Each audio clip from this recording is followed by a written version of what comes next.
வங்கக்கடலில் நிலவும் காற்றழுத்த தாழ்வு பகுதி ஆழ்ந்த காற்றழுத்த தாழ்வு பகுதியாக வலுப்பெற்றதாக வானிலை ஆய்வு மையம் தெரிவித்துள்ளது.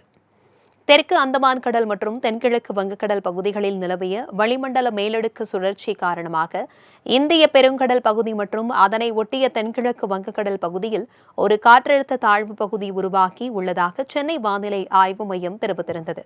இந்நிலையில் வங்கக்கடலில் உருவான காற்றழுத்த தாழ்வு பகுதி ஆழ்ந்த காற்றழுத்த தாழ்வு பகுதியாக தற்பொழுது வலுப்பெற்றுள்ளதாக வானிலை ஆய்வு மையம் கூறியுள்ளது. மேலும் இந்த காற்றழுத்த தாழ்வு பகுதி நாளை காற்றழுத்த தாழ்வு மண்டலமாக வலுப்பெறும் எனவும் தெரிவிக்கப்பட்டுள்ளது.